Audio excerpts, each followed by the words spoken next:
Inihain sa Kamara ang panukalang taasan ng minimum na sahod ng mga public school teacher.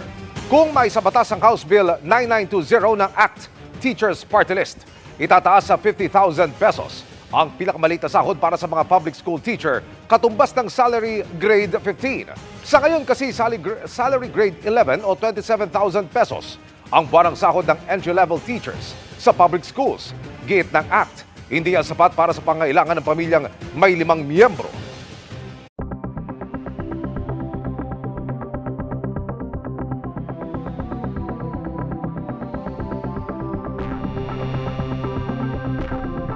Well, the Education Department has given the go signal for the gradual return to the old school calendar. That's amid growing complaints over the current schedule, where schools hold classes during the peak dry season. We'll discuss this now with the chairman of the House Committee on Basic Education, Pasig Representative Roman Romulo. Congressman, good afternoon to you. Thanks for joining us today. Welcome to the program. Yes, good afternoon, Carmina, and everyone who's watching and listening. Good afternoon. All right, school calendar to be moved to the old schedule. Your thoughts, Congressman? Yes, in fact, Carmina, if you will recall, I think we may have discussed this already. This has been more than a year being discussed in various committees.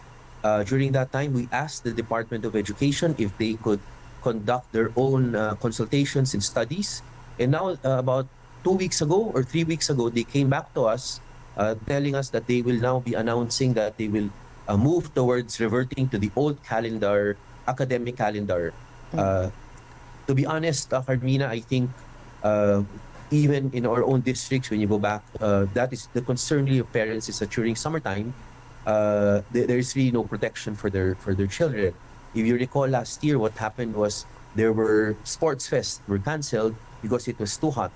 And so I think that the parents, based on consultations disclosed to us during committee meetings, it seems that the consultations are pointing towards reverting to the old calendar year simply because it is the heat of April and May, which is very difficult for the students. Which brings us, Congressman, to the very reason why it had to be moved in the first place. So now they're moving it back. Obviously, it's now a failed experiment, but how can we be sure this time around that it's founded on solid ground, that this was really thought out this time around, Congressman? Yeah. In fact, Carmina, if you recall, sometime in 2013, 2014, this was already being discussed if it were possible to shift the academic calendar. And if you recall, during that time, the reasons being by the proponents were simply to align our academic calendar with those of other jurisdictions. And then 2020 came along. When 2020 came along, if you recall, we March 2020, there was a lockdown. So that was the time of finals and graduation. And then in 2 months, we were going to go back to school. And the concern that time, going back to school, June that time, was simply there was no vaccine. No one knew anything about COVID-19. That is why the president was given the authority to move it. To move the academic calendar, and that was done. I think that move was done because really of the COVID-19 pandemic. Now that is absent already, I think we are hopefully over COVID-19 already. The primordial concern was the heat of April and May. But you are correct, Carmina, and I hope the Department of Education continues with its studies on what is the right academic calendar for the Philippines, because we have two seasons. It's summer or it's going to be the rainy season, wherein we know we also have no classes because of typhoons, because the schools are used for evacuation centers. So now that the proposal is a gradual return, so it won't be abrupt, it will be gradual.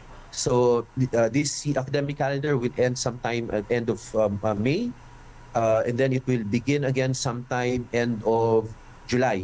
So you see, it's going to be a gradual return until I think 4 or 5 academic calendars is what is intended before they go back to the calendar year of June to March. So again, I also urge the DepEd to continue with their studies on what is the least disruptive season, whether it is April or May, or it will be the June and July.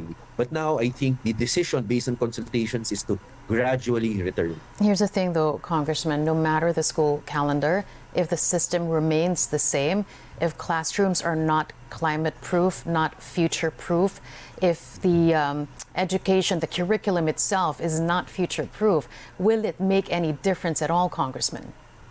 Well, if we do not future-proof our buildings, our classroom buildings, if we do not, again, it will at the end of the day, it will be the data. If you recall, DepEd requires at least 180 to 220 days of school days. So based on previous history, I think the DepEd should be able to take a look at the figures and see which is more disruptive. Because Carmina, at the end of the day, what is important is continuity of learning.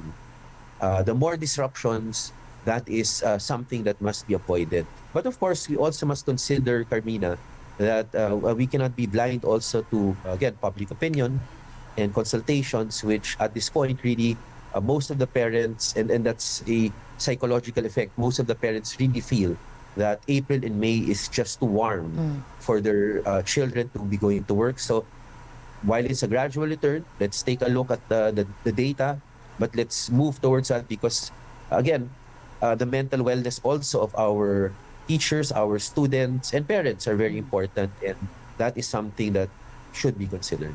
So ultimately, you're looking at the move to benefit really the learners and also the parents and the overall mental well-being of the learners and their immediate circle. That is correct, Armina. It's quite obvious that just with the pandemic, the after pandemic, and with social media coming being predominant now, we hear a lot of issues on mental wellness. I think if there are issues that the Department of Education can help out our parents, our teachers, and most especially our learners, then that should be done. But what is important now is that least disruptive, so that the studies are continuous. All right. And then you have this whole proposal, Congressman Romulo, about the entry-level salary of teachers being hiked up to 50,000 pesos. Your thoughts on that? Is this going to help? And if it will, how? Yes, actually, Carmina, just last week, the Committee on Appropriations approved a bill that we had filed a year ago, that we had passed a year ago. It's called the Teacher Career Progression Bill. Part of the Teacher Career Progression Bill was an increase in salary grade. That is why when that bill was filed, in fact, that morning, there was already an approval by the Committee on Appropriations of that particular bill. But what is important in the discussion that morning with the Committee on Appropriations was that for us to increase from salary grade 11 to 12, and again, subsequently, all other salary grades will go up one notch. It will take initially about 40 billion from the DPM for all the salary increases, and that salary increase would not be would be much less than 50,000. Right now, we are still in the process of asking the DPM if either what SSL they will be proposing, because if the 40 billion will be too big, then at least we have an SSL salary increase. So if you ask me now, what about the 50,000? Well, our proposal, in fact, of just one notch higher, which would take it to about 25 to 28,000 for teacher one, would take about 40 billion. You can imagine how much it would take for a 50,000 increase. I know we all want that for our teachers. We want the best for our learners. But at the end of the day, we must be able to ensure that there is a career path for our teachers and there is an increase. Maybe not 50,000, but at least there is an increase in their salary.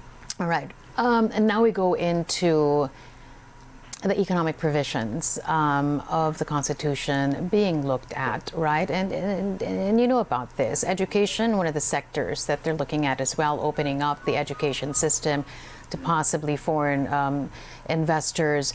You know what ails the system. Do you think that opening it up to foreign intervention, foreign investors would help it? What are the pros and cons here, Congressman?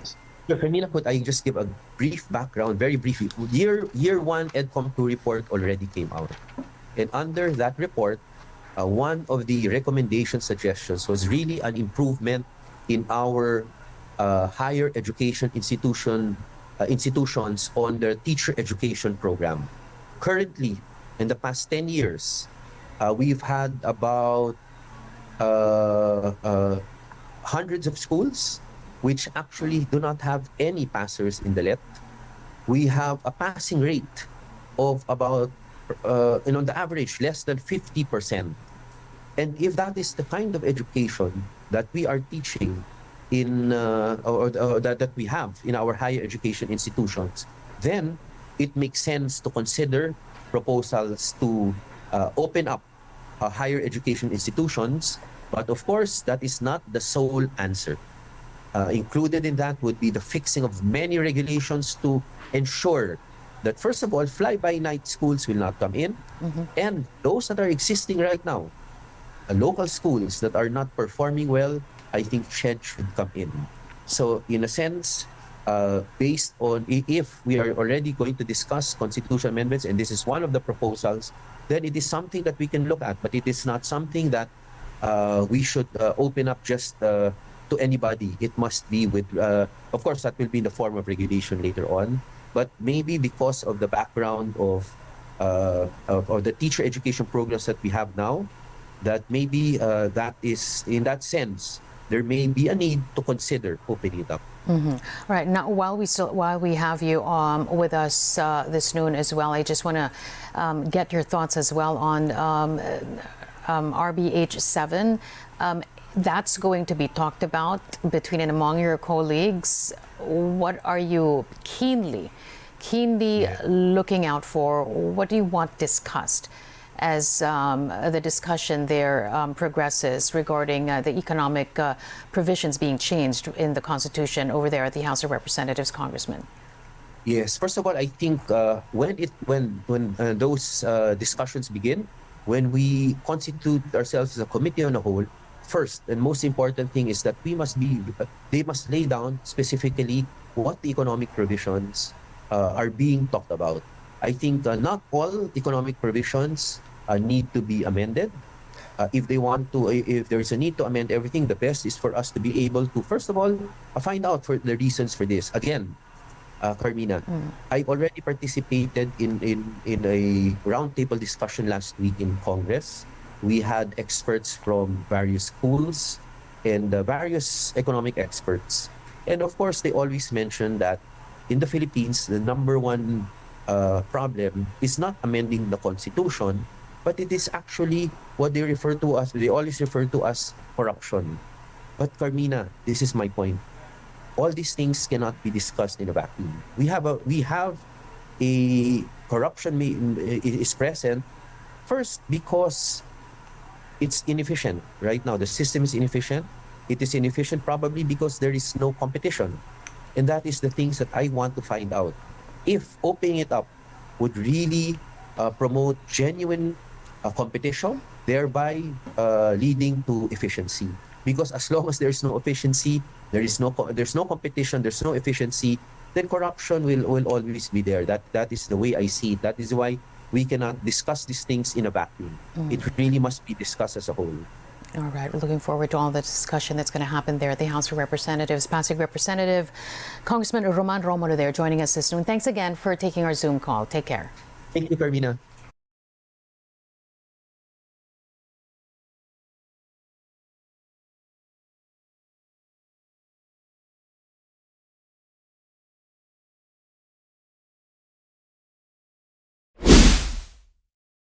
The Department of Education says it is all for increasing the salary of public school teachers, but would want to determine its appropriate amount. In a radio interview, Deputy Spokesperson Assistant Secretary Francis Bringas says they are awaiting a World Bank study that would show the proper pay raise for teachers, as such information is needed so that a salary hike may be applied without disrupting the agency's staffing pattern. Bringas clarifies they do not propose such increase, but rather they would want to further study the appropriate amount of increase considering their fiscal pay from the Department of Budget and Management and the bureaucracy of their department. This comes after the Makabayan bloc in the House of Representatives filed a bill which seeks a 50,000 pesos minimum monthly salary for teachers. Bringing us such that DepEd has already engaged with the World Bank to conduct the study even before the wage hike bill was filed in the House. The DepEd spokesperson assures public school teachers that they will continue to advocate additional benefits for them and has been submitting favorable position papers to bills to improve their salaries and other perks.